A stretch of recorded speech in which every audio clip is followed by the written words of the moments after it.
CFMOTO have just taken another swing at the established manufacturers with the unveiling of the 450CL-C, which is a new beginner cruiser built around their 450cc parallel twin platform, with pricing here in Australia at $8,790 right away, £5,599 in the UK, and an MSRP of $5,699 in the US. That is a lamb's machine in Australia obviously, and will fall into the A2 category in Europe with a 30 kilowatt performance figure demonstrating a bigger focus on torque than peak power. As a point of reference, CFMOTO seem to be pricing this new model to cut the Honda Rebel 500 and new Kawasaki Eliminator models off at the knees, likely taking it to Harley's X500 as well. That'll be the cat amongst the pigeons on pricing, with cruisers seeming to be a segment which often just isn't as competitive as other bike types, with new entries often just closely price matching the existing offerings. If you stick around to the end of the video, I will do some quick comparisons between the competition too. The elephant in the room is of course that the new bike is running a parallel twin engine, not a traditional V-twin, but this is, perhaps sadly, perhaps not, the new norm in the segment and motorcycling as a whole. Even Harley are now offering a single and parallel twin as their beginner options, outside of America of course, with an argument to be made that the days of V-twins are numbered. In this small capacity class, even as someone who appreciates the more traditional cruiser, it's hard to say that's a bad thing. The old V-Star 650 was a cool machine for instance, but performance was moderate, and the Street 500 from Harley was pretty down on power too. The advantages of the move by CFMOTO using the existing 450p twin is we're seeing a relatively high performance figure tweaked for more torque and accessible performance, which is also liquid cooled. 30 kilowatts is almost 5 down on their sports bike 450, but torque is up 3 Newton meters, and both peak figures are reached much earlier in the rev range. There's even a belt final drive, which is often a sought after feature with traditional cruisers, again demonstrating CFMOTO have really done their homework here. Harley should have considered a partnership with CFMOTO here for their new cruisers, as I reckon this would have been pretty well received with a Harley badge and of course some styling tweaks. We also see traction control, which should be welcomed by new, more safety aware riders, and a slipper clutch, which is more about a light clutch pull and sporty downshifting than anything else. While cruisers are traditionally longer and lower with better stability than other styles of bikes, that traction control will likely be quite useful, as in low grip conditions I've always found cruisers more likely to slide the rear around under power.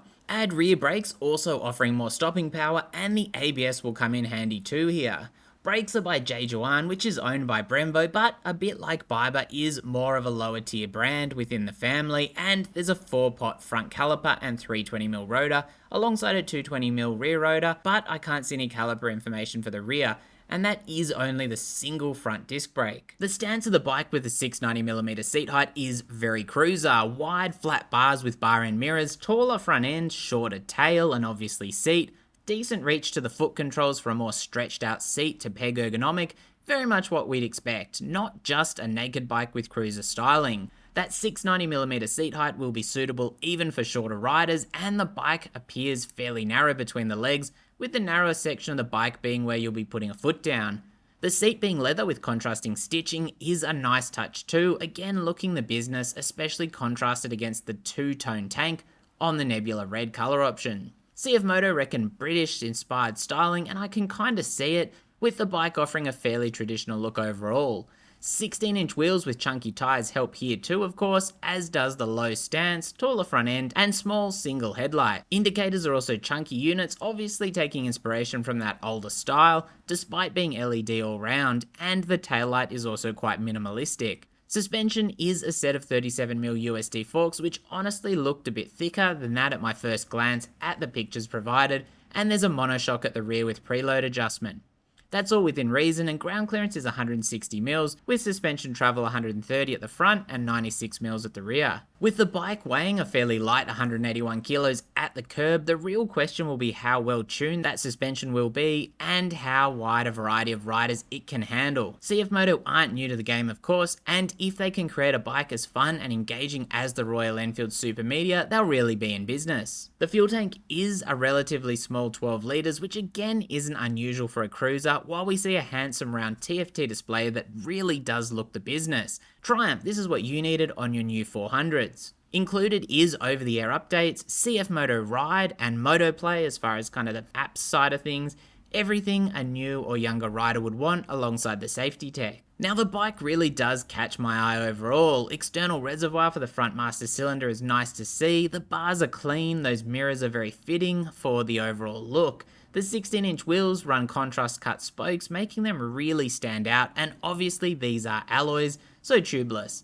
The tank looks great too, the two-tone paint ideal on the red, the contours more visible on the blacked out bike, which is nebula black in comparison. Badging is also quite minimal and refined, and the engine looks great and quite fitting in a cruiser when you think about its origins. Overall, I reckon the 450CL-C will be a winner. As already mentioned, we're talking a bike that's currently undercutting most of the competition by a good $1,000 to $2,000 here in Australia, which is big money for new riders. The Honda Rebel, or CMX 500, is probably the main competitor on looks, also offering a very traditional style, but lacking the TFT or traction control, and also weighing in at 9 kilos heavier. Seat height is the same too, interestingly, as it looks like the Honda should be lower just looking at the proportions of the bike. Obviously, Honda reliability is a big drawcard though, but you're looking at $1,800 more in Aussie dollars, of course. The Rebel also boasts a bit more torque at 1.6 Newton meters and 4 extra kilowatts, care of the larger engine, although there's not that much in it. With most of the gains being power, it seems likely this will be less noticeable, and wheels are like the CFMOTO 16 front and 16 rear. The Kawasaki Eliminator is a similar proposition, and I've got a full video rundown of this new model being announced that you can check out if you're interested in that Kawa. Anyway, the Eliminator is almost 2k more here in Australia right away, offering almost the same torque, but again up on power with an additional 3.4 kilowatts. This is the new larger capacity 451cc parallel twin from Kawasaki, and there's no traction control. The bike is slightly lighter, however, at 176 kilos at the curb, with a slightly larger fuel tank at 13 litres. There is smartphone connectivity too, and there's a slightly taller seat height at 735mm. Styling is more modern with beefier 41mm telescopic forks, but notably not USD. Unlike the Rebel, dual shocks. Wheels are an 18 and 16 inch combo front and rear. Moving on to the Harley X500 on the other hand, which is more of a naked bike than a cruiser, with a taller 820mm seat height, 208 kilo curb weight, which is quite hefty, and 17 inch wheels front and rear. Performance is highest at 46 Newton meters and 35 kilowatts though, with a beefy 50mm USD fork with rebound adjustment and a rebound and preload adjustable shock. There's no traction control, however, although brakes are bumped up to dual front discs. Here, pricing is approaching 3k over the 450CL-C though.